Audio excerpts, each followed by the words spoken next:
Hi class, it is student. Today I am going to start questions number 4. Up to questions number 3 I have already completed the videos.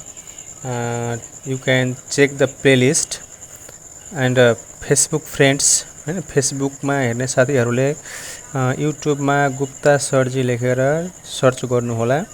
त्यहाँ C म्याथको class 8 को C म्याथको सबै भिडियोहरु upload भएको छ र युट्युबमा हेरिराख्नु भन्ने साथीहरूले च्यानललाई सब्स्क्राइब गर्नुहोला हैन बेल आइकनलाई प्रेस गर्नुहोला र भिडियो कस्तो लाग्छ लाइक कमेन्ट गर्नुहोला र भिडियोलाई धेरै भन्दा धेरै शेयर गर्नुहोला। अब म क्वेशन नम्बर 4 सुरु गर्न गइरहेको छु।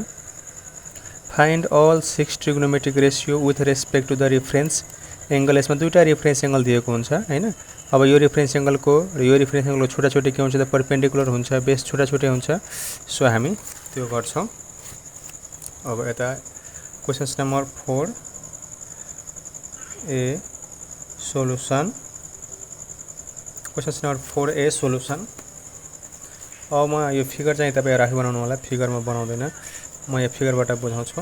अब यहाँ लेख्छु इन राइट एंगल ट्रायंगल। यो कुन ट्रायंगल हो त ABC. In right angle triangle ABC. यो राइट एंगल एबीसी मा हामी लेख्छौं taking angle in right angle triangle ABC angle A equal to 90 degree taking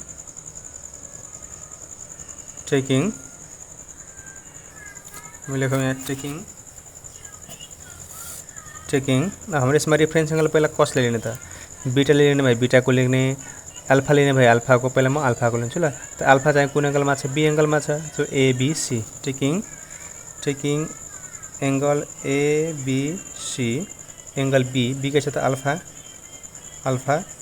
as the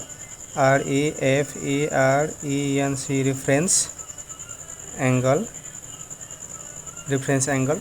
अब यो हाम्रो यो रेफरेन्स एंगल यो भयो भने हाम्रो यसको अपोजिट के हुन्छ, यो परपेंडिकुलर हुन्छ। रेफरेन्स एंगल को अपोजिट साइड के हुन्छ परपेंडिकुलर, यो भयो के त परपेंडिकुलर। सो हामी लेखौ perpendicular PERPENDICULAR perpendicular P equal to हाम्रो के हुन्छ त अब यो AC। त्यस्तै अब हाइपोटेनियस HYPOTENUSE हाइपोटेनियस H भनेको त एउटै हुन्छ। हाइपोटेनियस पनि यो राइट एंगलको अपोजिट के हुन्छ हाइपोटेनियस BC र बेस BAC बेस भनेको हाम्रो अब कुन भयो यो यसको अपोजिट हाम्रो यो परपेंडिकुलर भयो। यो हाइपोटेनियस भयो भने बेस के भयो त AB। हामी लेखौ नाउ रिक्वायर्ड रिक्वायर्ड ट्रिगोनोमेट्रिक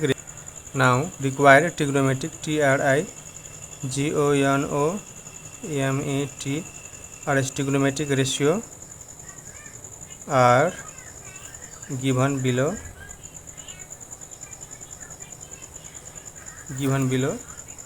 हाम्रो चाहिँ के हुन्छ त साइन हाम्रो रेफरेन्स एंगल के लेखेको छ अल्फा। सो साइन अल्फा के हुन्छ P बाइ H। P भनेको के छ त हाम्रो AC र H भनेको के छ हाम्रो BC। त्यस्तै अब cos अल्फा के हुन्छ B बाइ H B भनेको के छ AB र H भनेको के छ हाम्रो BC। त्यस्तै हाम्रो अब tan अल्फा के हुन्छ P बाइ B P भनेको के छ हाम्रो AC र B भनेको के छ हाम्रो AB हैन। त्यस्तै अब यो भइसकेपछि अब sin को के हुन्छ cosec cosec अल्फा को फर्मुला के हुन्छ हाम्रो यसको रेसिप्रोकल H/P H भयो यसको BC P भनेको AC। त्यस्तै अब हाम्रो cos को के हुन्छ रेसिप्रोकल sec अल्फा फर्मुला के हुन्छ हाम्रो यसको उल्टो गरिदिनुस् H/B H भनेको के त BC र B भनेको के छ त AB। त्यस्तै tan को के हुन्छ cot अल्फा भनेको कसो त हाम्रो अब B/P हुन्छ बी बाई पी यसको उल्टो एबी र बी के अरे पी भनेको चाहिँ हाम्रो एसी। यो चाहिँ हाम्रो के भयो त टेकिङ रेफरेन्स एङ्गल एबिसी लिँदाखेरि है। टेकिङ हाम्रो रेफरेन्स एङ्गल के लियो त अल्फा लिँदाखेरि। अब रेफरेन्स एङ्गल के लेख्ने बीटा लिने। अब के लेखौँ हामीले अगेन टेकिङ एङ्गल। अब के त यो लिने ACB angle ACB equal to beta as the REFE RENC reference angle we get यहाँ पर लेख्दै न we get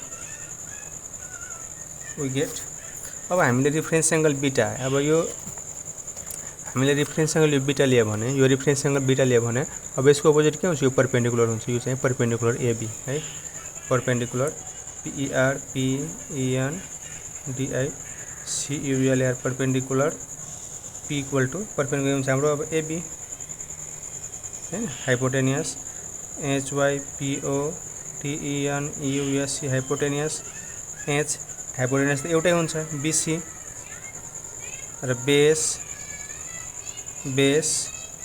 B equal to हाम्रो बेस अब के हुन्छ हाम्रो हैन हाम्रो यो परपेन्डिकुलर भयो यो हाइपोटेनियस भने बेस के हुन्छ अब AC बेस हाम्रो के भयो AC। अब लेखौँ required now required REQUIRED required trigonometry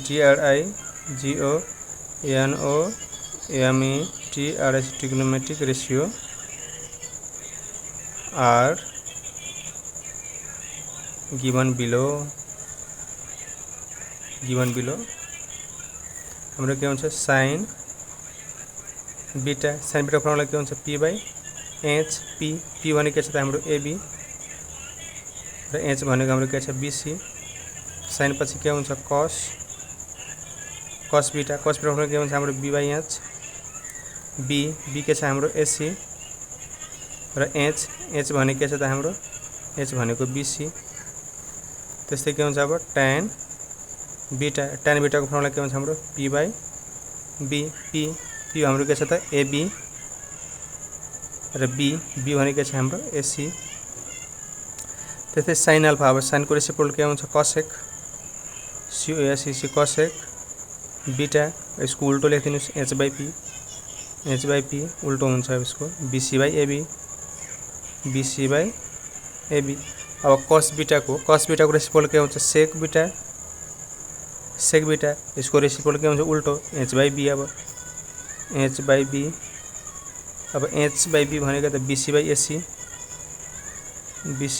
AC. त्यस्तै टानको रेसिप्रोकल के हुन्छ कट बीटाको के हुन्छ अब B by P AC by AB. So class students हाम्रो questions number 4A has completed. हाम्रो 4A कम्प्लिट भयो। अब 4B म यता गर्छु।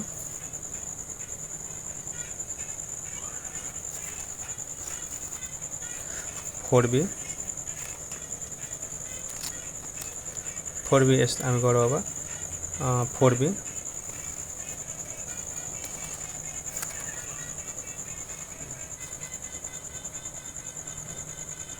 4B solution. अब हाम्रो कुन ट्रायंगल छ त यो PQR छ PQR यहाँ लेखौँ in right angled triangle PQR in right angle triangle PQR angle हाम्रो के छ त angle Q equal to 90 degree angle Q equal 90 degree. अब लेखो टेकिंग TAKING टेकिंग। अब इसमें रेफरेंस एंगल के लिए पहले भी लिख दो R रेफरेंस एंगल R लिख दो PRQ angle taking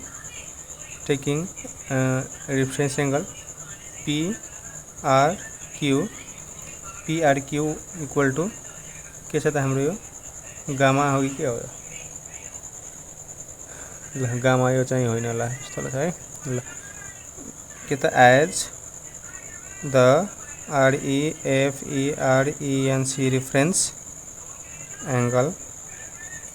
reference angle अब हाम्रो रिफरेन्स एंगल यो गामा भएपछि गामा हो कि के है एकचोटि हेर्नुपर्छ ल यो गामा जस्तै हामीले गामा टेकिङ रिफरेन्स एंगल अब यो भएपछि अब यसको अपोजिट के हुन्छ हाम्रो PQ perpendicular PER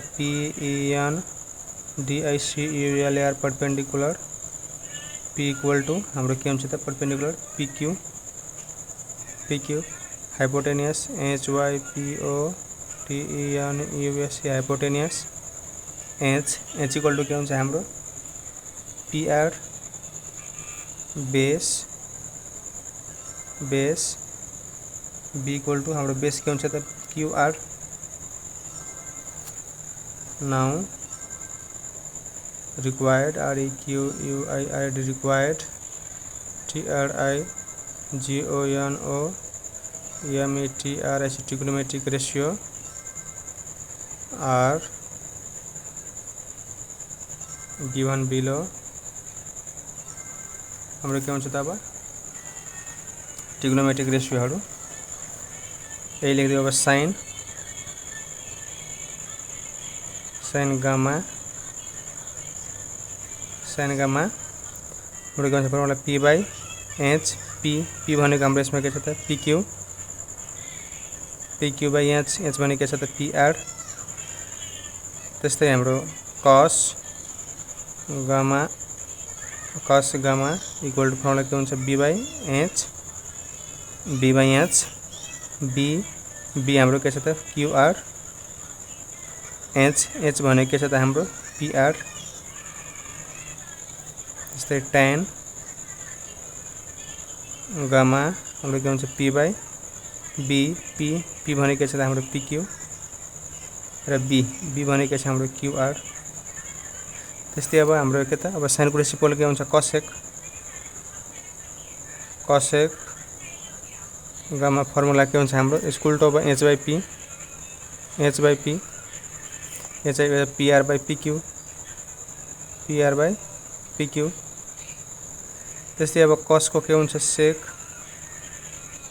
gamma equal to के हुन्छ H by B H भनेको के छ त PR by QR त्यस्तै tan को के हुन्छ त cot इसको के त B by P QR by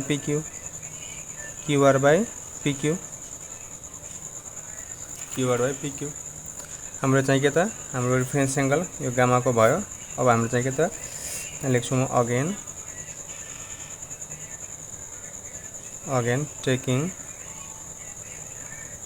taking angle अब के त थीटा को टेकिङ अब के त RPQ angle RPQ equal to theta as the REFERENC reference angle we get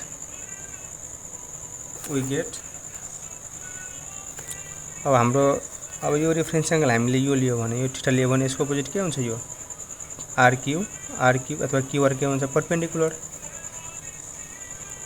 PERPENDICULR perpendicular P equal to हाम्रो के भइहाल्छ QR hypotenuse HYPOTENUSC hypotenuse H equal to hypotenuse के हुन्छ त हाम्रो यही हो PR नै हुन्छ हाइपोटेनियस त एउटै हुन्छ चेन्ज हुँदैन हाइपोटेनियस बेस के हुन्छ त अब हाम्रो अब उस्तै यो भयो परपेंडिकुलर भयो भने हैन यो चाहिँ हाम्रो के भयो त base PQ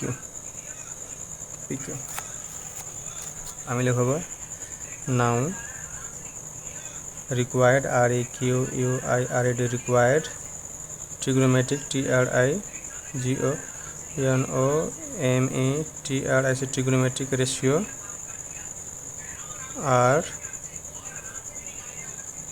given below trigonometric ratio are given below हाम्रो के हुन्छ त sin बीटा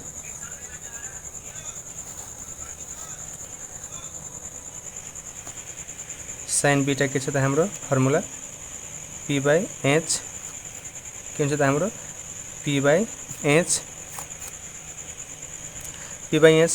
p हाम्रो यसमा के छ त p हाम्रो के त qr p/h h भनेको छ त हाम्रो यो pr त्यसपछि अब cos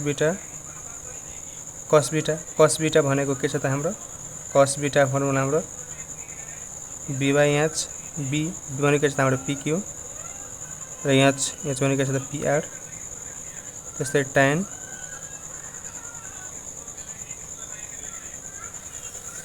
सरी है यहाँ हाम्रो थीटा न हो है थीटा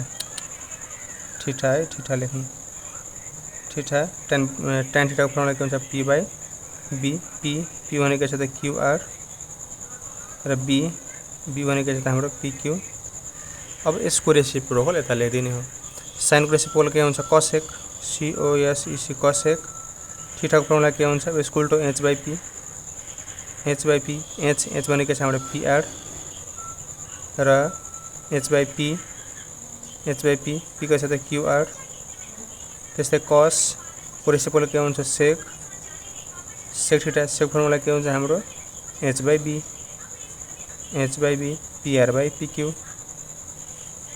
pr/pq त्यस्तै tan को रेसिप्रोकल के हुन्छ cot थीटा को फर्मुला हाम्रो के हुन्छ इक्वल टु b/p भनेपछि के त pq/qr